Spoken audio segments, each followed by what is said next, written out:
Bismillahirrahmanirrahim. Assalamualaikum warahmatullahi wabarakatuh. Salam yuk bisa yuk. Oke Bapak Ibu DPL sekalian, selamat berjumpa lagi. Semoga sehat, sukses selalu dalam melaksanakan aktivitas masing-masing. Pada kali ini saya mau sharing yaitu mengenai format-format ya Bapak Ibu ya, logbook ya, kemudian laporan awal, laporan mingguan, serta juga format-format dari laporan progres pembimbingan oleh DPL Termin 1 dan Termin 2. Jadi itu bisa kita lihat ya di sini ya Bapak Ibu ya, untuk format untuk mahasiswa itu di halaman 61. Coba ini untuk format laporan awal mahasiswa bisa kita lihat di sini di buku panduan KM3. Ini untuk format laporan awal kepada mahasiswa. Ini dia formatnya, dari nama mahasiswa, NIM, sekolah sasaran, minggu keberapa ya Bapak Ibu ya. Ini dia apa rencana dalam mengajar, kemudian bantuan adaptasi teknologi apa yang direncanakan, kemudian bantuan administrasi kira-kira apa yang dilakukan. Ya, di sini dijelaskan rasional, jenis kegiatan, mekanisme, target dan sasaran serta waktu pelaksanaannya. Ini ditandatangani oleh mahasiswa kemudian disetujui oleh guru pamong dan dosen pembimbing lapangan. Itu dia untuk laporan awal. Kemudian di sini juga kita lihat ada juga format laporan harian mahasiswa atau logbook mahasiswa. Ini dia uraian dari kegiatan yang dilakukan oleh mahasiswa kita, tanggalnya tanggal berapa, jamnya jam berapa saja kegiatan dilakukan. Ini ditandatangani oleh mahasiswa itu sendiri, kemudian disetujui dan mengetahui juga guru pamong dan dosen pembimbing lapangan. Kemudian untuk selanjutnya ada juga format laporan mingguan mahasiswa di sini. Ini dia rekap dari laporan harian yang sudah dilakukan mahasiswa seminggu.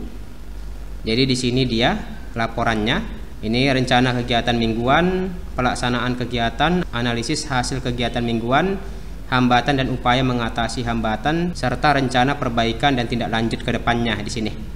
Ini juga ditandatangani oleh mahasiswa, guru pamong dan dosen pembimbing lapangan juga menyetujui atau mengetahui. Itu dia format-format yang dibutuhkan oleh mahasiswa kita. Ini format laporan akhir mahasiswa nantinya. Ini dia kopernya, format sampulnya. Kemudian ini juga lembar pengesahan laporan akhir program kampus mengajar angkatan ketiga ini tahun 2022. Ini nanti format lembar pengesahan. Kemudian ini dia laporan akhir kegiatan kampus mengajar. Ini dia waktu penyusunan laporan, kemudian format penulisan laporan di sini. Bisa kita lihat di sini ya, dari ukuran dan jenis kertasnya, besar huruf, jarak margin ya, jarak antar baris bisa kita lihat di sini ya Bapak Ibu ya, sudah ditentukan. Jadi bisa kita share ke mahasiswa kita sistematika laporan seperti ini, dari bab 1 apa saja, bab 2 apa saja, kemudian bab 3 apa saja. Ini dia untuk laporan akhirnya nantinya. Sampai dia bab 4 penutup, daftar pustaka lampirannya juga. Ini juga ya mengenai format penulisan ya, halaman isi dari laporan akhir mahasiswa kita. Jadi di sini sudah dijelaskan ya Bapak Ibu ya di buku panduan ini. Kemudian di sini menanggapi ada rekan kita ini Ibu Siti Sapura, di sini menanyakan untuk pengisian laporan awal termin 1 di mana ya. Ini kita buatkan Bu Siti Sapura, semoga bermanfaat untuk Bapak Ibu DPL sekalian. Jadi untuk formatnya, format laporan progres pembimbingan DPL Termin 1 dan Termin 2-nya sesuai di sini di buku saku dosen pembimbing lapangan ya Bapak Ibu ya. Tapi sebelumnya apa yang harus dilakukan juga di sini sudah dijelaskan ya. Daftar aktivitas berikut ini merupakan kegiatan yang wajib dilakukan secara administrasi yang mengacu pada kegiatan ataupun praktek nyata yang dilakukan dalam implementasi program kampus mengajar ya, oleh mahasiswa dan oleh dosen DPL juga di sini. Ini sudah dijelaskan. Ini kapan saja tanggalnya. Ini di minggu ke-1 dia sudah juga dijelaskan. Ini juga. Jadi di sini dikatakan sharing sessionnya setiap 2 minggu ya Bapak Ibu ya, tetapi lebih baiknya kita lakukan seminggu sekali ya. Karena ini berkenaan dengan nanti laporan progres pembimbingan oleh DPL ya, Termin 1 dan Termin 2. Yang mana dia laporannya itu dia setiap minggu ya Bapak Ibu ya. Ini dia, bisa kita tengok. Ini sampai minggu ketiga ini berjalan. Ini mau berjalan minggu keempat. Ini bisa kita tengok di sini apa yang harus dilakukan. Kemudian di bagian paling akhirnya, ya Bapak Ibu ya, di sini bisa kita lihat di sini ada lampiran format laporan progres pembimbingan DPL termin 1, dan di sini format laporan progres pembimbingan DPL termin kedua. Jadi untuk mendapatkan format yang ada di lampiran ini, silahkan bisa kita download dari link ini ya Bapak Ibu ya. Kita klik aja sini. Oke, yes. Maka kita diarahkan ke Google Drive di sini ini. Jadi di sini bisa kita download aja. Bisa kita download di sini. Download. Oke, menyiapkan download. Ini bisa juga kita buka ya Bapak Ibu ya. Kita double klik di sini. Ini dia formatnya. Ini dia, bisa kita download nih, start download. Open folder. Ini dia lampiran bukunya. Coba kita lihat dulu sini. Ini dia. Ini ya Bapak Ibu ya. Atau kita tengok yang sudah di-download tadi. Ini bisa kita ekstrak ya. Extract all, mungkin di D bisa kita ekstrak sini, bisa. Ini dia Bapak Ibu ya, kita tengok dia lampiran buku saku DPL nya ini saya sudah download sebelumnya, saya letak di sini ya Bapak Ibu ya. Kampus Mengajar 3, ini lampiran buku saku DPL. Ini format laporannya untuk termin pertama.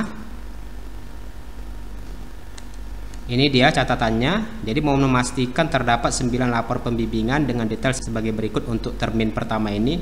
Ini tanggal-tanggalnya sudah ditentukan ya Bapak Ibu ya. Minggu pertama dia dari tanggal 28 Februari sampai 4 Maret 2022. Sampai dia minggu ke-9. Di sini dia setiap minggu ya Bapak Ibu ya. Makanya kita perlu di sini melakukan pembimbingan. Pokoknya dalam 1 minggu itu ada kita membimbing ya, baik melalui WA maupun melalui Zoom meeting atau fasilitas lainnya. Ini dia tanggal-tanggalnya. Kemudian laporan progres pembimbingan DPL Kampus Mengajar angkatan ketiga di sini kita ketikkan tahun 2022 termin pertama. Kita tuliskan nama DPL di sini, NIDN, asal perguruan tinggi, sekolah sasaran, di mana minggu keberapa, dari tanggal keberapa, diambil dari sini. Minggu ke-1 berarti tanggal ini. Ini tanggal 28 Februari sampai 4 Maret 2022. Kita isi, kemudian rekap bimbingannya apa yang dilakukan. Ya, ini mahasiswa kita, ini nama mahasiswa kita disetujui. Kita checklist ya nanti. Ya, bisa kita checklist. Kalau belum disetujui bisa juga di checklist di sini catatan, mungkin ada catatan ya, apakah aktif ataupun tidak aktif atau bagaimana, apakah ada kendala bisa dicatatkan di sini ya Bapak Ibu ya. Ini dia catatan pembimbingannya. Ini kita ngapain, apa yang kita lakukan dari minggu pertama ini tanggal 28 Februari sampai 4 Maret 2022 ini. Apa yang kita lakukan silahkan diuraikan di catatan pembimbingan ini. Kemudian apa saja hambatan dan rencana perbaikan ya, hambatan yang kita ketemui dan rencana perbaikan ke depannya yang sudah dilakukan. Ini dia tanda tangan DPL-nya, tanda tangan digital kita ya, sesuai dengan domisili kita di sini, tanggal dibuatnya di sini ya. Ini sampai 4 Maret, tanggal 4 Maret atau tanggal 5 Maret ya, bisa kita tuliskan di sini tanggalnya. Kemudian di sini kita copy lagi Bapak Ibu ya, sesudah minggu pertama ini untuk minggu kedua, yaitu tanggal 7 sampai tanggal 11. Apa yang dilakukan lagi, baru kita isi lagi ya. Begitu seterusnya Bapak Ibu ya. Jadi ini kita copy lagi formatnya sampai dia minggu ke-9 ya. Jadi itu dia termin pertama. Sedangkan di sini untuk termin kedua yang ini tanggalnya juga sudah ditentukan Bapak Ibu ya. Minggu ke-10 tanggal 2 sampai tanggal 6 Mei 2022 ya. Sampai dia minggu ke-18 dan persetujuan laporan akhir mahasiswa ya di minggu ke-19 ya. Ini nanti bisa kita isi juga ini progres pembimbingan DPL Kampus Mengajar angkatan 3 tahun 2022 untuk termin kedua ini. Ini sama juga ya. Kalau misalkan disetujui, apa catatannya. Kemudian catatan pembimbingan juga kita terangkan di sini, kita uraikan tentang berbagai hal terkait pembimbingan, misal program yang terlaksana, hasil dari sharing session, kondisi sekolah, hasil kegiatan, contoh baik dan sebagainya Bapak Ibu ya. Kemudian hambatan dan rencana perbaikan di sini bisa kita uraikan di sini apa saja yang diketemui dan rencana perbaikan ke depannya. Kemudian ini juga ditandatangani ya Bapak Ibu ya oleh DPL, dosen pembimbing lapangan ya, sesuai dengan ya tanggal yang sudah ditetapkan di sini ya. Jadi begitu seterusnya untuk minggu ke-11. Jadi kita copy nanti ini, kita copy formatnya ini ya, kita copy baru kita letak ke halaman selanjutnya seperti itu ya Bapak Ibu ya. Nah, minggu ke-11 ya sampai dia minggu ke-18 di sini. Jadi itu ya Bapak Ibu ya mengenai format-format yang dibutuhkan oleh mahasiswa kita di sini ya, format-formatnya. Kemudian juga format laporan progres pembimbingan DPL termin 1 dan termin 2. Ini tadi yang sudah kita download. Ini dia di Google Drive ini.